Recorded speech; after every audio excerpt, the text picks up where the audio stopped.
But let me just cover some of this election software business. And I know we're not going to be able to get to all of it. We only have about, it's probably 6 minutes left in this segment. So we're just going to cover some of it. You need to do some of your own research. I want you to research a software program called Dominion. Dominion was used in, I believe it's about 30 states in this country, and there are serious issues with the Dominion software.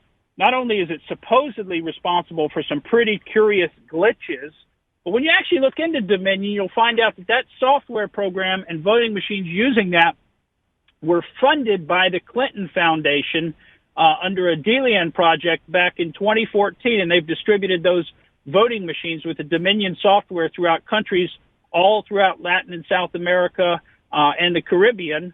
And those software and those machines have serious issues with them.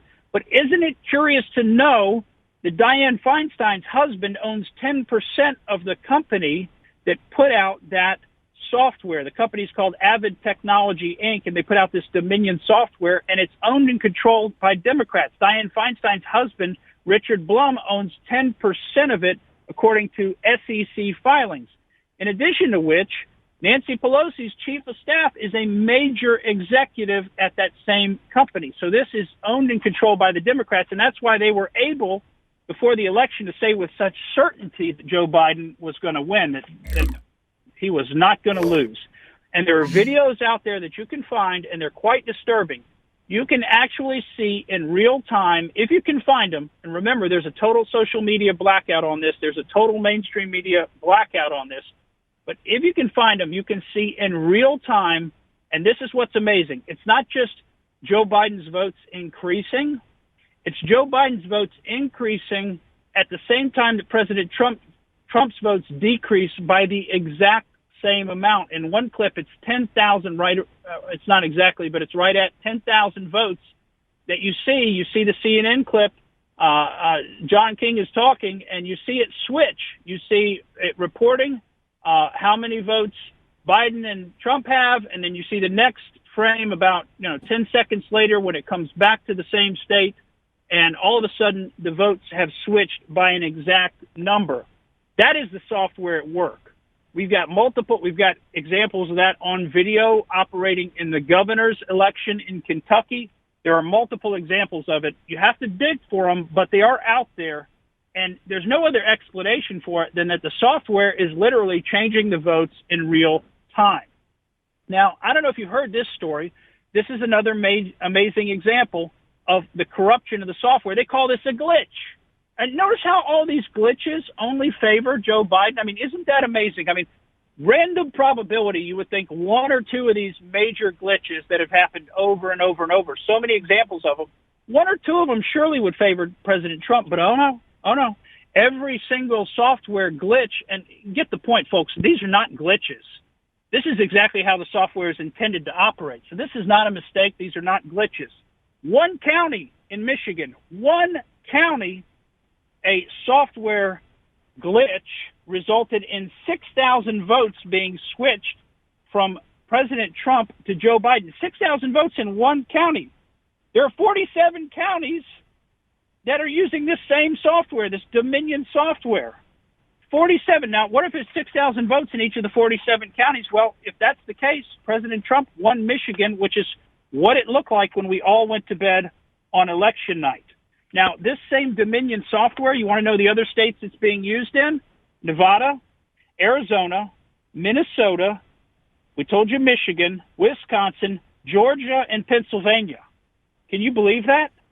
Every one of these states where we're having issues, the Dominion software is being used. Now, there are other software programs they're talking about. There's the scorecard program. We don't have time to get into that. There's also the Hammer supercomputer. We don't have time to get into that. Sidney Powell says that both of those are also involved in the switching of votes.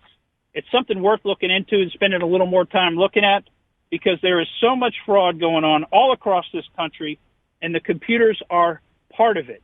We got another story out of Mower County, which is in Minnesota, where they have, again, another vote counting error, and they're calling it a software programming error. and they're saying there were about 1,300 ballots that were not properly counted that were received during that time. Now, can you imagine which direction that is going to favor? Just like all these issues, they all favor Joe Biden. Had one other story about computers, and I see we're quickly running out of our time, and I knew we were only going to be able to scratch the surface here today. But we had one other story about the computers I wanted to share with you, and that's a elections official in Milwaukee, Wisconsin, who allegedly misplaced a crucial flash drive. Now, she apparently lost it for a little bit over an hour, and then it had 169,000 absentee ballots supposedly recorded on it. So the votes were supposedly recorded on this flash drive that she just happened to misplace for an hour and a half. Now, what do you think might be the reason that she would lose a flash drive for an hour and a half? Maybe so there's plausible deniability about the fact that she doesn't know that that flash drive was changed out for another flash drive that has votes probably favoring, almost 100% favoring, Joe Biden. Folks, there's major fraud going on in this election. We've got to stay the course. We've got to keep the faith. We've got to keep hope. We've got to stick with our president and see this one through to the end. I'm Morgan Streetman, and that's the way I see it. Thank you for listening to the Morgan Streetman Show. We hope you enjoyed what you heard, and if you did, please click like and subscribe to help us out. And remember that we recommend that you exercise your brain at least once a week.